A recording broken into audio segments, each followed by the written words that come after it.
Hi, welcome to the channel today. My name's Gary, my wife Kelly. Hi.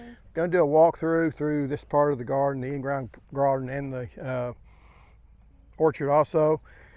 This is where we planted the potatoes, what, a week ago, 10 days ago? Nothing's up.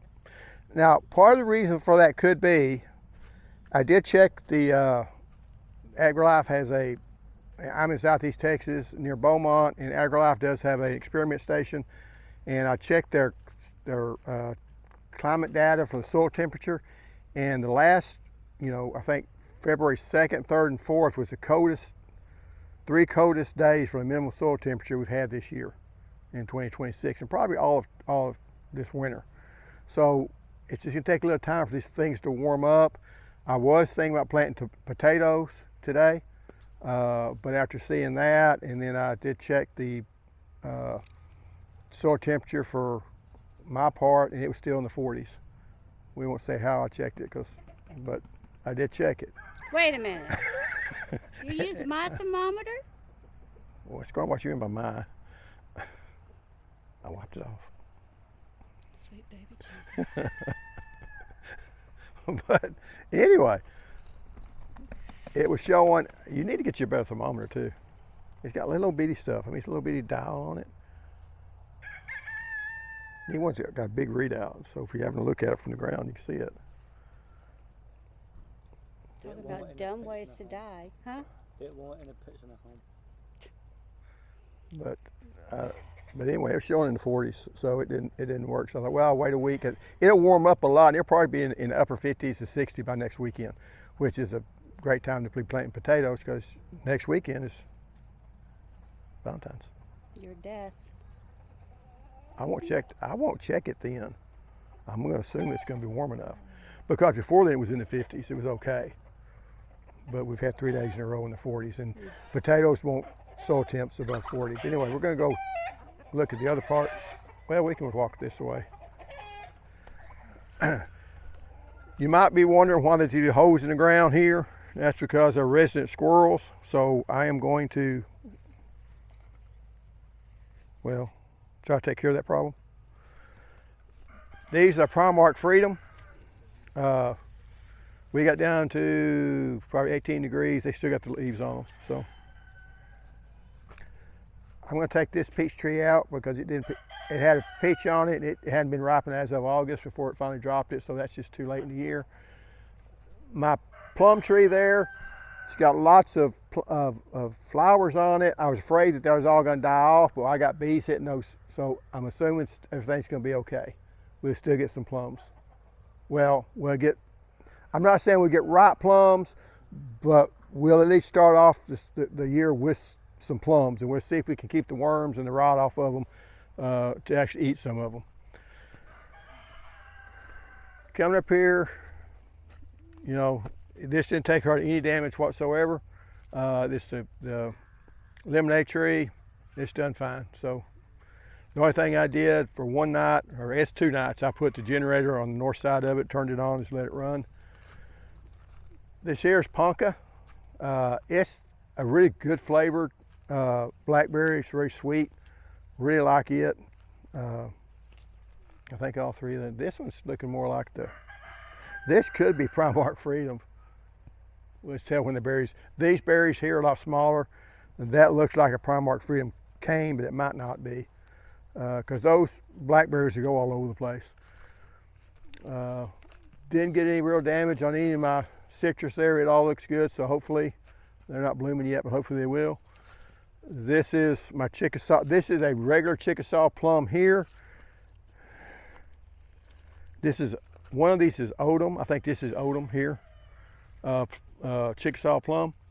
It's an improved variety. They get about this big around. Have a good flavor to them. Not a great flavor, but a good flavor.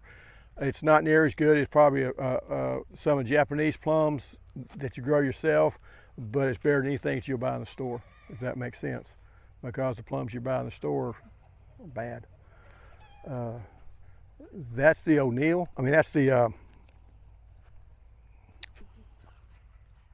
other plum. What I said to that's Guthrie. That's Odom. Yeah. Guthrie doesn't put out sprouts, Odom does. And as you can see, it's got plenty of sprouts. So if anybody needs an Odom plum, I got some. Just come out the shovel and you can go get you one. And this is also, I had planned when I bought them to put the Odom on either side of the Guthrie. And when I got through planting them, I realized I planted the Guthrie down there and the 2 Odoms on this side. So, and this over here is Odom too. And that over there is Odom, and that over there is Odom. So if you plant the Odom plum, it does want to try to take over, but I can always cut them down. It's not that big of a problem. Coming up over here, we have our onions, and they're doing okay. I'd like them to be bigger, but at least they're growing. I had these covered, and I do think the covering helped.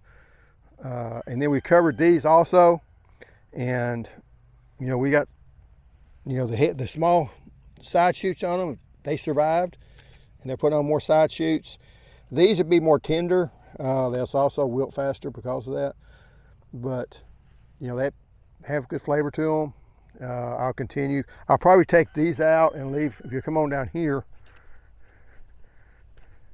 I'll probably go ahead and bed this up to here for next week. And then these, did you want to see the heads down here? You can walk up the path, it don't matter where you walk. Just trying to be careful so I don't fall again. Okay. But they've made some good sized heads or side shoots to them. Yeah, So if you need any, or the neighbor needs any, we got them. This here is a bed I made for the potatoes, and what I'll do, I'll run a row right down the middle of it, and I'll plant about this deep so they'll be above the ground level. That way, if we get a lot of rain, maybe they won't rot so bad, because I have grown them at, I did plant them flat and then heal them up like that one year at this spot, and we got a lot of rain, they started rotting bad. So, and it wasn't their fault, it's just we got so much rain. We got like 20 inches of rain over 5 days, 5 or 6 days, which some people think that's catastrophic, but down here, that's not that. We've had a lot worse. Twice we've had 40 inches, or here we've had 30-something inches and almost 40 inches of rain. So we get some of those outbursts sometimes. But the problem there, it went for a week. So if we had just one 10-inch rain, it wouldn't have been so bad. We got about a 10-inch rain, and then we got like an inch, for the next 4 days, 5 days. So anyway, and then this is the snap peas. Yeah, they didn't do too good. Nope. So I'm thinking about just starting over with them, seeing if we can get a crop growing on them again, and plant the other variety. These are pretty squat. Yeah. Sometimes that happens. But Something ate on them and then they died. yeah, we didn't even figure out what I was eating on them. I don't think it was deer because we could never see their tracks, but anyway. Really, there's not a whole lot else going on. Stuff hasn't started blooming yet. I haven't started spraying. I need to start spraying with these. You need to start spraying right before bud breaks, which I'm late on some stuff to control the brown rot. And also, you can put out some dormant oil and stuff on your fruit trees. So I use dormant oil. I'll also use a fungicide. And when I see I will use an insecticide when I see the plum cucullio starts biting on the fruit, but I do wait till that happens because, there's no use spraying now because you're just going to kill bees or whatever, and you don't want to be doing that. But you hope to get everything, all the fruit on the tree, the bees gone, and then you can spray. I do spray something that kind of helps with the bees because it stinks pretty bad, and the bees don't like it, so they say they don't come around as bad. So I'm trying to do everything you can to protect bees. I do have some hives. My neighbor has some hives, so I don't want to mess them up, but at the same time, I don't want to mess up all my fruit either. And here, the 2 biggest, or 3 biggest culprits you have in growing stone fruit is, number 1, is bacteria canker. Ain't nothing you can do about it. It's going to take out the tree in anywhere from 5 to 10 years in this area. Number 2 is the worm. It's a plum cucullio, and you'll make a little half moon shape and a dot. Now, if you just see the half moon shape, you're okay because he didn't lay an egg. But when you see the dot, that's where he lays the egg, and that worm will climb out of that where he planted it and grow up that and go in that little crescent moon shape, and that's where he gets into the plum. Once he's in the plum, you're yeah, you got a worm.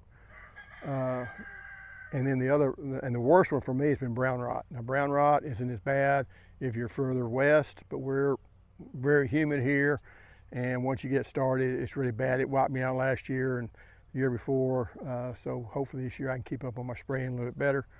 But it's the one thing I hate doing more than just about it. I actually weed before I go out and spray. So, but anyway, that's what we have to look forward to. The next thing we'll probably be doing is planting potatoes, probably sometime next week or maybe on the 14th. We'll see.